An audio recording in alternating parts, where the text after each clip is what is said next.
This is season 4, and I am on a mission to help creatives become the most loved versions of themselves. I want to help you step into health in every single area of your life and pursue the authentic creative expression that you feel called to and that only you can. The world feels crazy right now, and we need healthy creatives more than ever. So let's get into it. I'm Courtney Lancaster, and this is the Heal Create podcast. Welcome, everybody, to another episode of the Heal Create podcast. I have been thinking about this episode all day because I was thinking about anxiety and how to talk about anxiety, mostly how to give I just want to give you so much hope about healing anxiety. Like that, honestly, that's all I want. But I have a story to share. And I was just going back and forth all day, like, am I going to share this story today? Yeah, I think I am. And then I was like, maybe I shouldn't. But here we are. We're going to do this. And my friends listening, my longtime listeners, feel free to laugh at me. Just laugh at me. Basically, see, what had happened was a couple of weeks ago, actually, you know what? This is so annoying. Before I go into the story, I have to back up a little bit. I'm so sorry. But I want to say that I knew I was going into nervous system month. In the Heal Create world, October is nervous system awareness, literacy month. That's our theme. We started with, in September, having a vision for your life. And this month we've been all about the nervous system, which it's interesting. My engagement is less on social media, but the people that are engaged are like really engaged. And I think that's so interesting. That's great. So ironically, going into this month, I kind of hit a wall. I hit some burnout. And what I mean by that is after so many months, honestly, months and months of regulation, of just generally like kind of smooth sailing and feeling really good, really inspired, had such a great summer. I started to notice like some sleeplessness, waking up in the middle of the night, kind of just feeling like feeling a little off, a little spacey. I started to feel a little bit like some old symptoms that I haven't felt in a long time, headaches, stuff like that. And I had one of my really close friends who is an endurance athlete, like an Ironman. He was like, how fast can you actually go if you want to go where you want to go? And that's like, it's so annoying because it's such a good question. And I don't know why I didn't think about it. Pacing, of course, we know pacing. I was running real hard, and for a lot of different reasons. Like there was a lot of mom stuff going on with school starting. There was a lot of, just a lot of life. Life was just lifing all over me. And it came at a time when I actually have a lot of things that I'm building that have a lot of momentum. I also have a lot of like dreams that are coming true. Like nothing is wrong. It's just been a lot. And I started to notice a lot of burnout symptoms. And I was so frustrated, but it was such a good lesson to me, like just to adjust my pace. And so a couple of weeks ago, I had like a few just like rough night sleeps in a row. And I decided I have these what are they? Like, melatonin, like very, very, no, it's not melatonin, like ashwagandha, like sleep gummies that I found that I love. And I've been taking them like, I don't know, for like a year. And I sleep generally really great. But because I had had a couple of rough nights sleep, I decided to try these THC gummies. I have never in my life done any of that. I know this is the part of the story. You can laugh. This just never appealed to me. I've never done drugs. I've never done anything like that. But I got these because somebody that I knew swore by them. They were like, "Oh my gosh, these are so great. Like it's not weird. It's just like a really deep sleep." And so I got them, and they've been in my medicine cabinet for like 6 months. And I just was always kind of like, meh. I think I tried to take like a half of one once, and I didn't notice anything. I slept and it was whatever. So that night I was like, you know what? I really need a good night's sleep. Didn't notice anything last time. I'm just going to take a whole gummy. You probably know where this is going, but I had like a full body reaction. There have been a lot of crazy things that I've done, crazy experiences that I've had, a lot of dumb things, but none of them involved drugs. So I was fully unprepared for this type of situation. And what actually happened was I like woke up in the middle of the night in a panic. And for a few minutes, I was like, oh my goodness, what is happening? I need to go to the hospital. What? And I'll spare you all of the details and the wildness of my thought life.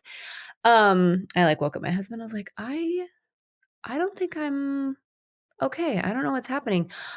I don't even think I registered that that's what it was until like the next morning because I was just so out of it. But the reason why I bring this up is in hindsight, I can see I had already felt really burnt out. I was already really, really low on sleep. I was super fatigued and was just kind of like trying to recover, but hadn't recovered yet. So then I'm adding that to my already very sensitive system, which a lot of us creatives have very sensitive systems. Just like imagining so many of you, if I was sitting across from you, being like, just like laughing or rolling your eyes at me. I know, I know. I mean, you can call it weakness. It's kind of lame. It's never happened to me before, and I totally had a full on panic attack. I have not had a panic attack since I know this date because that's how much of an impression panic attacks actually leave on you. It was November 2021. That's a long time. And they say that if you've had a panic attack, you have like higher chances of having them again. Don't let that freak you out. Panic attacks are totally healable and they're totally navigatable. Navigatable. Yeah. So I did know what to do, even though I was kind of out of it, even though I felt like I was like losing my mind for a second and my heart was absolutely pounding out of my chest. And I like kind of looked into it later and it's like, there's so many different things, but that could have caused it, like just like lack of oxygen and yeah, like an oxygen misbalance, a full sympathetic flood that just can catch your system on guard if you aren't full, if you're not in rhythms that where generally your capacity is higher, and that's where I was at. So that happened, and I know that I know, and I want to talk about this in this episode, what to do with anxiety. And panic is just anxiety dialed up. So I did the things that I know to do, and I got up and I moved my body. You don't want to get up when you have that much panic, like, because your body's like freaking out. You're like exhausted at the same time that your body is flooding you with like run away or fight energy.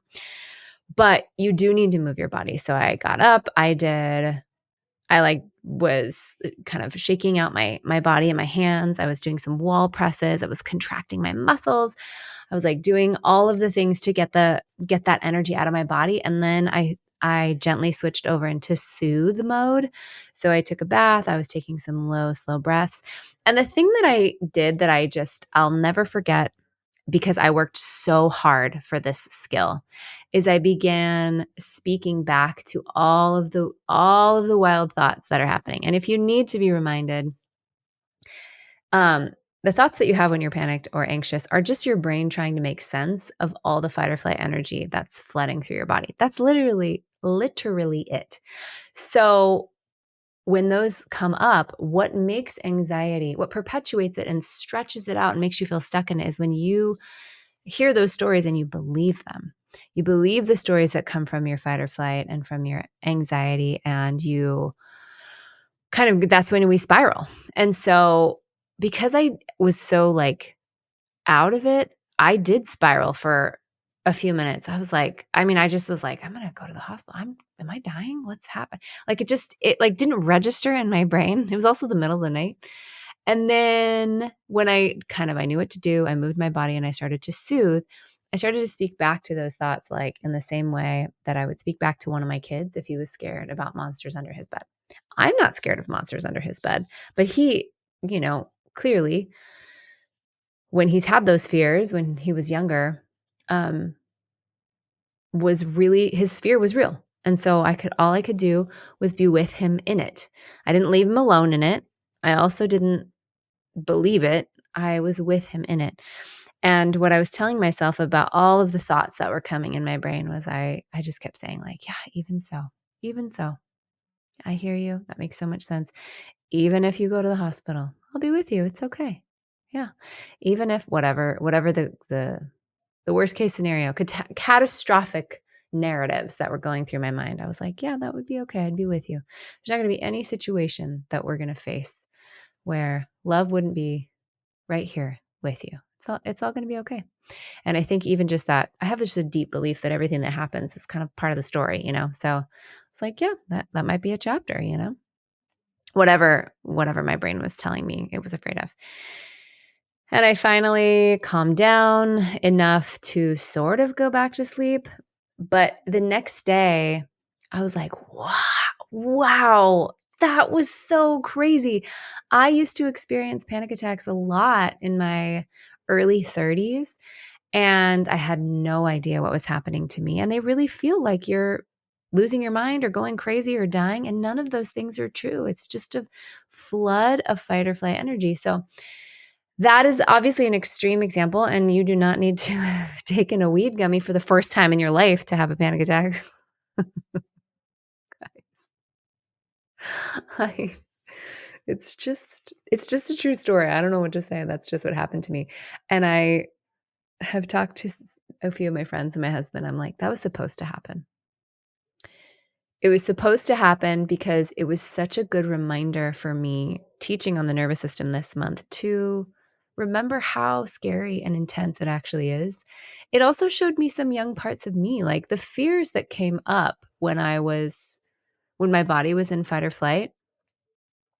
They weren't like unreasonable fears. It wasn't like they all made sense based on my history. Everything that came up made sense based on my history, and it just showed me where there might be some corners of my own psyche, my own heart that are need a little reassurance, need a little more tending to.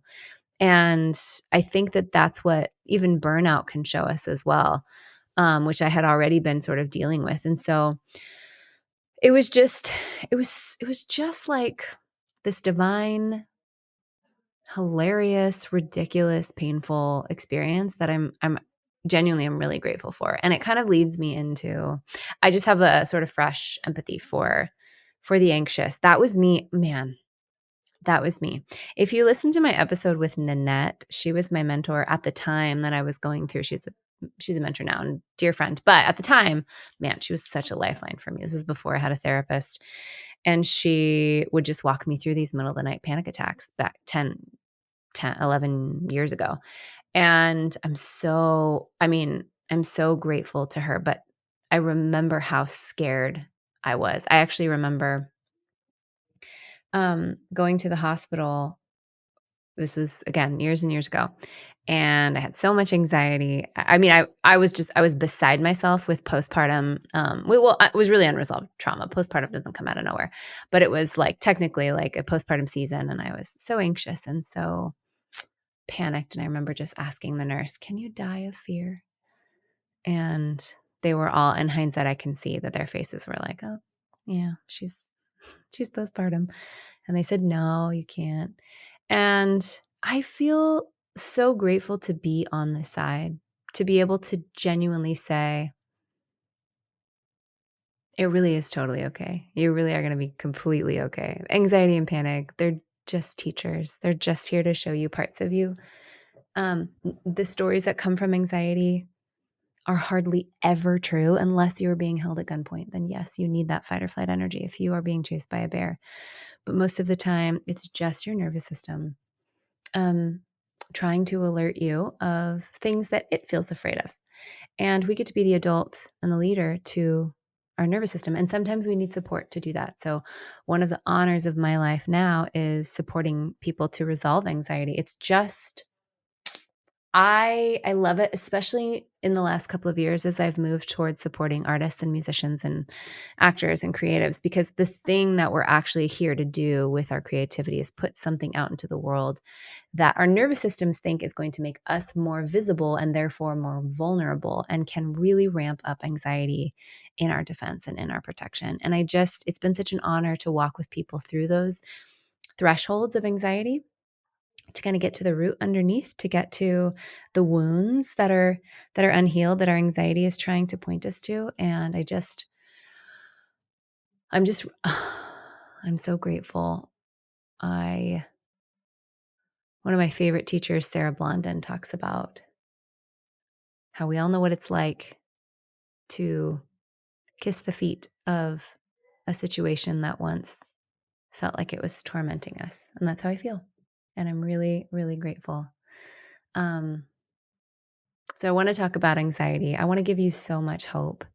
I want to just talk about the different iterations of anxiety, because we are talking about the nervous system. We can't talk about the nervous system without talking about polyvagal theory, which just tells us that there are 3 states that your nervous system can be in based on how safe or in danger you feel. We have our ventral state of safety, which is connection and creativity. This is where your true, authentic adult self lies. And it actually, ironically, takes a lot of safety to feel safe. So it doesn't always feel easy to access this version of us if our nervous system is trying to fight for us. The next rung on the ladder, so to speak, it's called an autonomic ladder technically, or the second state you can be in is your sympathetic state. It doesn't have anything to do with sympathy. It is the state that your nervous system puts you into when you're in fight or flight. This is where anxiety is.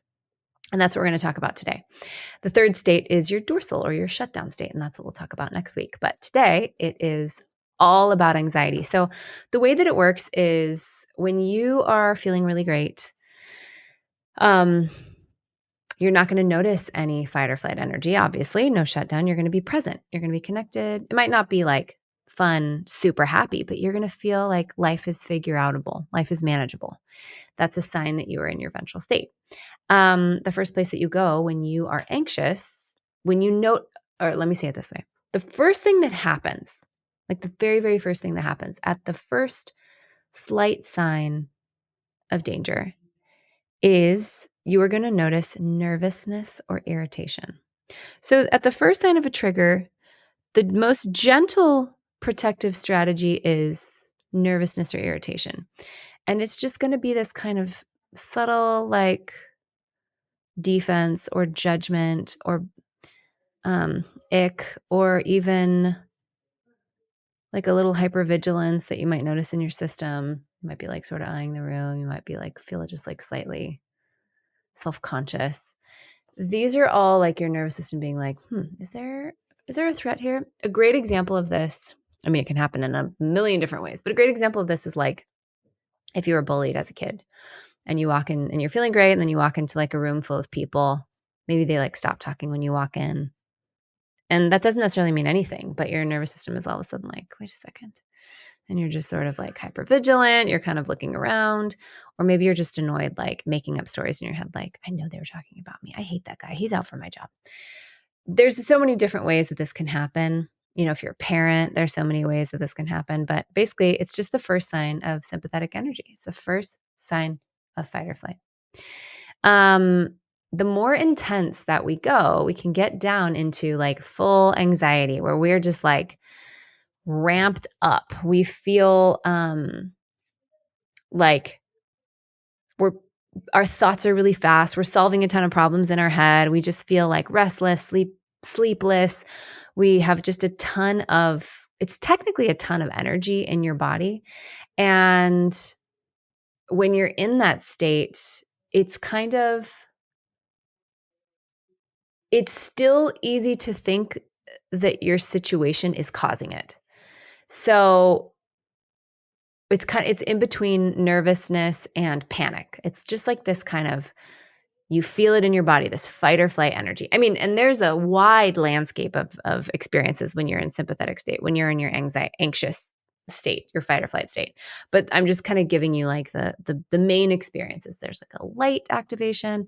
There's like sort of this like heavier activation of solving problems in your head, getting in fights in your head, like feeling like your thoughts are just like sort of, you're constantly having to rein them in. You're constantly like feeling kind of frantic. And then what can happen is if that goes on long enough, or if there's a big enough trigger, you can get into your like extreme panic. And this is where we have really, really big, scary, catastrophic thoughts, and your hearts will race and your vision will tunnel. That's what happened to me on a couple weeks ago. And it's just a full blood. Your body is like, run right now, except there's no actual threat that is that needs that kind of response. And there is some kind of threat that your body is sensing based on what it's been through. But that doesn't mean that there is an actual threat. As a matter of fact, something like 97% of what we're afraid of never actually happens. Maybe you've heard me say that. So what does that mean? That means that this anxiety is there for technically no reason. But the reason for those of us that are interested in healing and growth is to see what inside of us needs tending. That is the purpose that we can choose when we are noticing anxiety. And I want to mention really quick intrusive thoughts. So intrusive thoughts are kind of in this, it's sort of like a bubble of panic energy kind of coming through your system, but it's tied to things that are really scary, that feel really scary, tied to things that just feel like are your worst nightmare. Intrusive thoughts are super interesting because they are some of the best teachers if you know how to work with them. So if you struggle with intrusive thoughts, like, what if I drive off the side of the road? Or like, what if I throw this person out the window? Or like, what if I'm actually secretly a terrible person? Or what if I'm in the wrong relationship? Or what if there's something wrong with my health and I'm going to die? Or like, what if there is no God? Or why are we here? Those are all different iterations of like extreme fear that hasn't been parented yet. But what makes it so uncomfortable is for each person, your unique intrusive thoughts will be tailor-made to put you in a fight or flight state. Where like, this just happened recently where my husband was kind of working through something and it was really hard. And he was kind of mentioning like some of the things he was feeling anxious about. And they were like things that I'm like, that would literally never happen. I was like, what a weird thing to be anxious about. I didn't say this. I wasn't in full judgment. I was more curious. I'm like, how are you afraid of that? But what's so interesting is that when I have been in intrusive thought land or like extreme anxiety, I felt like the things that I was afraid of felt so real and so reasonable. And he would look at me like I was growing another head, not because he was judging me, but because he like literally couldn't understand why I was afraid of what I was afraid of. So it's so interesting to see like how each person, especially now working with people for the last 5.5 years, how each person's anxiety expresses differently based on who they are, but how each person's anxiety is a perfect trailhead to some of their deepest wounds that need healing, and healing is so possible. Of course, anxiety can show up in a high functioning way. We can get lost in perfectionism and striving and sort of like frantic need for success. And that's all still a part of a system that's like run away from what is happening now. We like the super, super driven people, like crazy hustlers, usually deep in their nervous system have a really hard time with, or I should say, are wanting somewhere in the nervous system, wanting to run away from the things that they're afraid of being true if they don't fulfill this dream. And that's why I think working with creatives, there's so much nuance, because I am such a huge, you cannot heal if you can't dream. You need to know your North Star. You need to know the picture on the front of the puzzle box, babes. You need to know where you're going. At the same time, some people, they want to run towards that picture on the puzzle box because they hate or are afraid or terrified of what will happen to them if they don't. And that's where we want to slow down. I mean, it was something I had to look at in my burnout, a few weeks ago. Like, okay, why am I running so fast? Like, is there a part of me that's still sort of afraid that I'll get stuck if I don't? And those are important questions for any high performing creative to ask, because it's really easy to get carried away in this fight or flight energy. Most creatives, not most, but a lot of creatives are fours on the Enneagram. And, if that means anything to you or not, the core root wound of a Enneagram 4 is to have no identity. And that's a profound fear. It kind of feels like invisibility. It feels like you're no one, you're nothing, you're connected to nothing. And, when we have that, when that's our deep wound, we'll work really hard to be someone, because we never want to experience that feeling of being nobody. And I say that because when you're working through anxiety and you're having to slow down, it might feel confusing at first, like, well, what am I actually afraid of happening? But the most traumatic thing that can happen to a person is to not know who they are. That's I think that's Gabor Mate. One of the most traumatic things that can happen to a person is to not know who they are. So for creatives, a lot of the creatives that might identify as a 4, especially, we're running from this sense of not knowing who we are, of trying to be someone, of trying to be somebody that's worth loving and worth seeing and worth being with. And performance can be a really great cast for that in an unhelpful way, because we never learn to walk on our own. We never learn to embody a sense of worth without it. Again, all healable, but can all be sort of some of the roots of the anxiety that a lot of creatives feel. So the path to healing anxiety, I want to speak from my experience, also bring just some practicality to it. For me, again, I was so stuck in anxiety for so long. I felt it in my body all the time. So uncomfortable. It was awful. And what I want to, again, remind you is that it's so possible to heal when you know how to work with your body. It's not about never feeling anxious again. It's about retraining your body to know how to find safety faster. And we're cultivating and building safety inside ourselves and within ourselves. And so knowing how to speak to yourself when you're in an anxious state is really important. Finding that adult self on inside of you, which is your spirit seated in heavenly places. That's the Bible that I grew up with used to say, but psychology calls it the seat of the self. And that's, metacognition is another way to say it, but it is the part of you that is witnessing everything that's happening. There is this deep sense of love inside of each of us that's able to witness and eventually build a relationship with the anxiety and with all of the things that are happening inside of your nervous system, inside of who you are. So,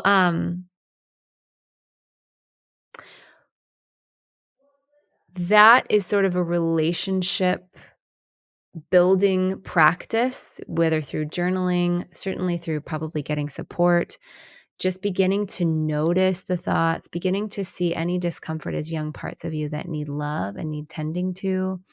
I want to say that somatically, so soma means in the body. Physically, what you're going to want to do is get into the practice of moving anxiety through your body. So moving anxiety through your body means that we are going to do things that help us get that energy out. Because if your body is sending you fight or flight energy, that means you're noticing anxiety. What you'll probably notice first are the thoughts. But I want you to remember and take those thoughts as a clue. Oh, my body must be feeling some fight or flight energy. And if you just sit there and try and breathe through it or speak back to it before moving your body, all your body's going to do is be like, okay, she doesn't hear us. We need to ramp this up more. And so squats, wall presses, planks, going for walks in the sun, even if you need to pace in your living room because it's winter. heavy weightlifting, shaking, dancing, all of these things help expel that fight or flight energy, which will help you come back to a sense of calm so that you can then engage with your sort of the emotional side of anxiety. And you can kind of speak to this side. You can listen to what it's afraid of. You can love it just as if it was a kid walking into your room saying, I'm afraid of monsters under the bed. And getting into that rhythm is tricky at first, in the same way that I would imagine somebody who, if you knew somebody that was like really unhealthy, had a really unhealthy lifestyle, and they're like, I want to lose weight and put on muscle. Well, that's not going to be like a week-long mission. That's going to be a lifestyle change. And the good news is that we know that you can change your lifestyle and you can change your health and your fitness and your body. We know that you can. I'm not talking about beauty ideals. I'm talking about like actual health. Absolutely you can. I don't think anybody would deny that is very possible for most of us to be able to have health goals and reach them. Same with resolving anxiety. Your trick is going to be not believing the stories that come from anxiety. That is going to slow down your process. We want to be compassionate on the stories that come from anxiety. We want to notice what's happening in our body, and then we want to get that energy out. And we especially want to notice the moments when we don't feel anxious. That might seem like, what does that have to do with healing? The more that you can bring your brain to pay attention to moments when you feel regulated, when you feel like you're in your ventral state, when you feel like you've had a glimmer of joy or connection or hope, the more, and you can say to yourself, oh, wow, look at that moment of goodness that I just experienced. Isn't that so interesting how I am able to still experience joy even when I'm experiencing a lot of anxiety? Isn't that so interesting that I just had that glimmer of listening to that song and I felt really good and I wanted to dance? Collecting all of those moments like pearls on a strand is essential, because then we start to build evidence that it is safe to feel safe. And that actually helps strengthen our ability to be with our anxiety when it inevitably does come up. I always say anxiety is healable, anxiety is resolvable, because it is. I have experienced it, but that doesn't mean I don't get anxious sometimes. It's just a neutral experience. It always is it's not even neutral, it's a helpful experience, because it helps me to see the parts of me, that need my adult self, that need my connection to God, that need love. And that is the healing rhythm for you to move through your anxiety. And I just had Sarah Baldwin on the podcast last week, and she was talking about, she called it the rodeo, like the rodeo of healing. And I loved that so much. It's so matched what I felt like I was learning just in this season of kind of feeling like I'm out of a healing season, and more in just so much of my energy goes so much into creating rather than healing the last couple of years. And so to feel those burnout symptoms, I was just like, I know that this is happening for a reason. This is happening because I'm stepping into more of who I'm here to be. Like the alignment, deeper relationships, the musical dreams that I've had that we're putting together right now are like, they're so exciting to me, but the nervous system doesn't know the difference between excitement and danger. So of course I'm going to feel anxious, because your nervous system's like, I know what danger feels like, and excitement looks like danger to me. And so do we need to run away, Courtney? Do we need to fight it off? I'm going to fill you with energy for it either way. If I listen to stories from that state, man, I'd be sunk. I'd be back. You can never actually go backwards, but it wouldn't be the most helpful thing for me to do at all. It would actually like slow me way down. That's not to say that you should be hard on yourself if you have moments of believing those stories, because those stories they're all incredibly, they make so much sense based on who you are. For each individual person, your brain will come up with tailor-made stories to keep you anxious. By the way, why does your brain want to keep you anxious? Because it genuinely believes you're not safe. This is why when we try and do like gratitude or affirmation, like your trauma eats affirmations for breakfast. You're not going to solve your anxiety by ignoring that you have anxiety or by trying to pretend to be positive. That's never going to happen because your anxiety genuinely believes that something is going to happen to you. So we want to be the adult to that anxiety and be like, hey, I see you. Is there any actual danger right now? Is there a tornado, an earthquake, a lion? Is there something that is actually affecting my physical safety in this moment? No. Usually there isn't. And I mean, to get really, really extreme, even Viktor Frankl in concentration camps, writing the book about choosing hope and meaning and like allowing yourself to feel safe no matter what, that's possible for each of us.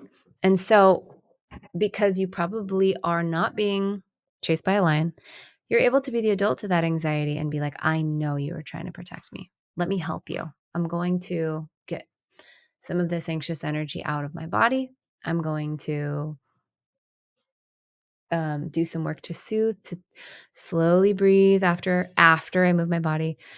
And then I'm going to be so compassionate to myself. And that's how you learn that anxiety is not something wrong with you. It's not something wrong with your brain.